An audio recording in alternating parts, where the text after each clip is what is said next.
தென்மேற்கு பருவமழை தொடங்கப் போகும் அற்புதமான மாதம் இந்த ஜூன் மாதம் ஆகும். வைகாசியும் ஆனியும் இணைந்த மாதம், கோவில்களில் திருவிழாக்கள் நிறைந்த மாதம். அப்பேற்பட்ட இந்த ஜூன் மாதத்தில் நடக்க இருக்கும் ஒரு சில கிரகங்களின் பெயர்ச்சிகள் மிக மிக முக்கியமானவையாக கருதப்படுகின்றன. ஒரே சமயத்தில் பல கிரகங்கள் அதிக பலம் பெற்று ஆட்சியாக அமரும் அமைப்பு இந்த ஜூன் மாத கிரக பெயர்ச்சியில் ஏற்படுகிறது. இந்த ஆண்டு ஜூன் மாதம் நடக்கும் பெயர்ச்சிகளில் மிக மிக முக்கியமான ஒன்று செவ்வாய் பெயர்ச்சியாகும். சில மாதங்களாகவே பகை கிரகங்களுடன் சஞ்சரித்து வந்த செவ்வாய் பகவான் தற்போது தன்னுடைய சொந்த வீட்டில் ஆட்சி பலம் பெற்று சஞ்சரிக்கப் போகிறார். ராகுவிடம் இருந்து விலகி தனித்து பயணம் செய்வது பல ராசிகளுக்கு யோகம் கொடுக்கும். ஜூன் 1ஆம் தேதியே செவ்வாய் பகவான் மேச ராசிக்கு இடப்பெயர்ச்சி ஆகின்றார். சுக்கிர பகவான் ஜூன் மாதம் 12ஆம் தேதி மிதுன ராசிக்கு இடப்பெயர்ச்சி அடைகிறார். இது லட்சுமி நாராயண யோகத்தை ஏற்படுத்தும். சூரிய பகவான் ஜூன் 15ஆம் தேதி மிதுன ராசிக்கு பெயர்ச்சியாகிறார். இது ஆனி மாத பிறப்பை குறிக்கும். மிதுன ராசியில் பெயர்ச்சியடையும் புதன் பகவானால் 3 ராஜயோகங்கள் உண்டாகும். சனி பகவான் மாத இறுதியில், அதாவது ஜூன் மாதம் 30ஆம் தேதி வக்கர பெயர்ச்சி அடைகிறார். சனியின் பார்வையில் செவ்வாய், சனி மற்றும் செவ்வாய் ஆட்சி பலம் போன்றவைகளால் சில நெருக்கடிகளை உண்டாக்கும். குரு பகவானின் சுப பார்வை கன்னி ராசியில் இருக்கும் கேது பகவானின் மீது படுவதால் ஒவ்வொரு ராசிக்கும் குறிப்பிடத்தக்க மாற்றங்கள் ஏற்படும். இந்த கிரக பெயர்ச்சிகளின் காரணமாக மிதுன ராசியில் புதாதித்ய யோகம், சுக்கிராதித்ய யோகம், கஜலட்சுமி ராஜயோகமும் உருவாகிறது. இதன் காரணமாக சில ராசிக்காரர்களுக்கு அதிர்ஷ்டமும் பணவரவும் பதவி உயர்வும் தன வரவும் கிடைக்க வாய்ப்புள்ளது. இனி உங்கள் ராசிக்கான பலன் என்ன என்பதனை பற்றியும், அசுப பலன் ஏற்படுமாயின் ராசிக்காரர்கள் வழிபட வேண்டிய தெய்வம், மேற்கொள்ள வேண்டிய பரிகாரம் என்ன என்பதனை பற்றியும் காண்போம். சிம்ம ராசி அன்பர்களே, உங்கள் ராசிநாதன் சூரிய பகவான் 10ஆம் இடத்தில் தொழில் ஸ்தானத்தில் உள்ளார். சூரிய பகவான் குருவுடன் இணைந்திருப்பது ஒரு சிறப்பான அமைப்பாகும். இம்மாதம் மனதில் குழப்பமின்றி மனத்தெளிவுடன் இருப்பீர்கள்.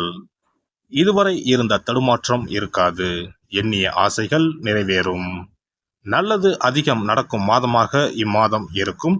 சிம்ம ராசிக்காரர்களுக்கு வராது என நினைத்த பணம் வந்து சேரும். இம்மாதம் பணம் உங்களை தேடி வரப்போகிறது. வரும் பணத்தை சேமிக்கும் எண்ணம் உருவாகும். ஜூன் 15ஆம் தேதி பிறகு சூரிய பகவான் பெயர்ச்சியானது உங்களுக்கு லாபத்தை அதிகம் தரும். தொழில் வியாபாரம் சிறப்பாக இருக்கும். வியாபார விரிவாக்கம் செய்வீர்கள். புதிய கிளை தொடங்குவீர்கள். செய்யும் முதலீட்டில் லாபம் இரட்டிப்பாகும். செல்வ செழிப்போடு இருக்க போகும் மாதம் இம்மாதம். ராசியில் 2இல் இருக்கும் கேது உங்கள் குடும்பத்தில் பல பிரச்சனைகளை தந்து வந்தார். கடன், பணத்தட்டுப்பாடு, குடும்பத்தில் விரிசல் என துன்பத்தில் இருந்து வந்தீர்கள். தற்போது குரு பகவான் 2இல் உள்ள கேதுவை பார்ப்பதால் இதுவரை இருந்த பிரச்சனைகள் அனைத்தும் குரு பகவான் சரி செய்வார். பண தட்டுப்பாடு குறையும். கணவன் மனைவிக்கு இடையே இருந்த கருத்து வேறுபாடுகள் நீங்கும். குடும்பத்தில் மகிழ்ச்சி நிலவும். ராசிக்கு 7ஆம் இடத்தில் சனி இருப்பதனால் கணவன் மனைவி உடல் ஆரோக்கியத்தில் மட்டும் கவனம் தேவை.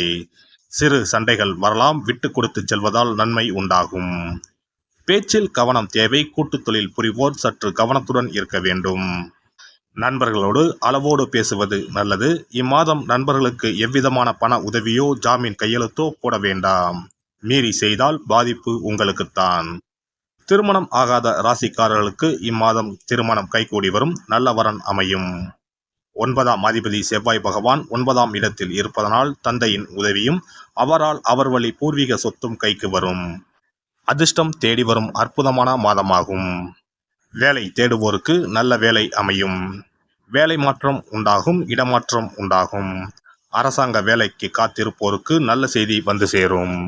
உங்கள் ராசிக்கு 10ஆம் அதிபதி 11ஆம் இடத்திற்கு வருகிறார். ஜூன் மாதம் 12ஆம் தேதி சுக்கிர பெயர்ச்சி ஆவதால் செய்தொழிலில் வெற்றி, லாபம் என பல சந்தோஷங்களை தரப்போகிறார். 11ஆம் அதிபதி 11ஆம் இடத்திற்கு வருவதால் ஆசைகள் நிறைவேறும். உடன் பிறந்தவர்களுடன் இருந்த மனக்கசப்பு நீங்கும். அவர்களின் ஆதரவு முழுமையாக கிடைக்கும். 2ஆம் திருமணத்திற்கு முயற்சி செய்வோருக்கு இம்மாதம் சாதகமாக அமையும். இம்மாதத்தை பொறுத்தவரை சனி பகவான் தரும் சிறு சிறு பிரச்சனைகளை தவிர மற்ற கிரகங்கள் அனைத்தும் நல்ல பலன்களையே தருகின்றன. 12ஆம் இடத்திற்கு வரும் புதன் பகவானால் விரயங்கள் உண்டாகும். விரயம் என்றால் சுப விரயமை தவிர வீண் விரயம் அல்ல. வீட்டிற்கு தேவையான பொருட்களை வாங்குவீர்கள். தங்கம், நகை, ஆபரணங்களை வாங்குவீர்கள். வண்டி, வாகனம், மனை என சுப விரய செலவுகளே உண்டாகும். உடல் ஆரோக்கியத்தை பொறுத்தவரை நன்றாகவே இருக்கும். மருத்துவ செலவுகள் குறையும். உடற்பயிற்சி சார்ந்த விஷயங்களில் ஈடுபாடு உண்டாகும். உடலின் தேவைக்கு ஏற்ப தண்ணீரை பருகவும்.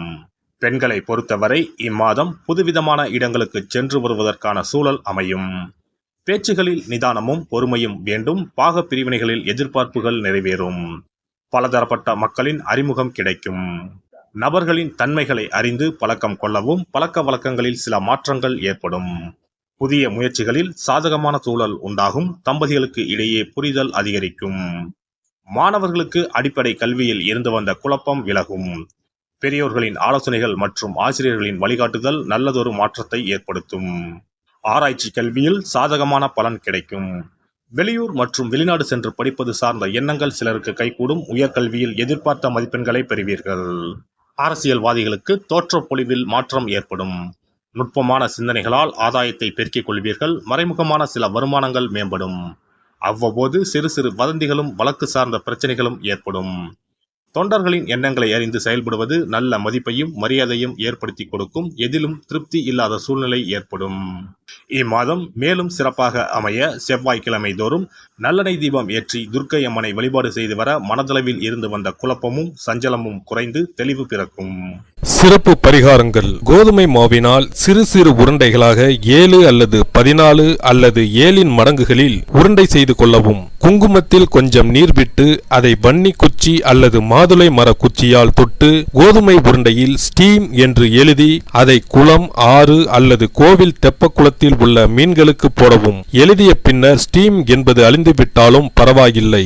இவ்வாறு வெள்ளிக்கிழமை அல்லது ஞாயிற்றுக்கிழமைகளில் செய்து வர லட்சுமியின் அருள் உண்டாகி பணத்தட்டுப்பாடு நீங்கி செல்வம் சேர தொடங்கும். வெண்கடுகு சிறிது, 2 வத்தல் மிளகாய், 3 கல் உப்பு, பச்சை கற்பூரம் 3 இவை அனைத்தும் சேர்த்து வெள்ளை துணியில் போட்டு பின்பு அதை முடிந்து நல்லெண்ணெயில் நனைத்து வீட்டின் முன்பு இரவு 10 மணிக்கு மேல் எரிக்க ஏவல், பில்லி சூனியம் விலகும். தூங்கும் போது யாரோ அமுக்குவது போன்று இருப்பது, சிறுவர்கள் பயத்தில் சிறுநீர் கழிப்பது போன்ற தொந்தரவுகள் இருந்தால் படிகார கற்களை தூங்கும் அறையில் அல்லது தலையணைக்கு கீழே வைக்க வேண்டும். தோல்வி, அவமானம், எதிர்ப்புகள் ஆகியவற்றை சமாளிக்கும் மன வலிமையை அதிகரிக்க வாராகி அம்மனை மனதார வழிபட்டால் நிச்சயம் நல்ல பலன் கிடைக்கும். முடியவே முடியாது என்று நினைத்து கொண்டிருக்கும் காரியத்தை கூட உடனே முடித்து காட்டும் வல்லமை படைத்தவள் வாராகி அம்மன். இந்த வாராகி அம்மனுக்கு 8 சனிக்கிழமையில் சுத்தமான மண் அகல்விளக்கு ஒன்றை எடுத்து அதில் நல்லெண்ணெய் ஊற்றிக்கொள்ள வேண்டும். ஒரு கருநீல துணியை கட்டமாக வெட்டி அதில் கொஞ்சம் வெண்கடுகு சேர்த்து எல் தீபம் ஏற்றுவது போல முடிந்து கொள்ள வேண்டும். காலையில் 6 மணியிலிருந்து 7 மணி வரையிலான காலகட்டத்தில் அல்லது இரவு 8 மணியிலிருந்து 9 மணிக்குள் இந்த பரிகாரத்தை செய்துவிட வேண்டும். இந்த வீடியோ பதிவு உங்களுக்கு பிடித்திருந்தால் லைக் பண்ணுங்க, கமெண்ட் பண்ணுங்க, ஷேர் பண்ணுங்க, மறக்காம சப்ஸ்கிரைப் பண்ணுங்க, பக்கத்துல இருக்கிற பெல் பட்டனை கிளிக் பண்ணுங்க. நன்றி, வணக்கம். ஓம் நமச்சிவாய. சிவாய நம.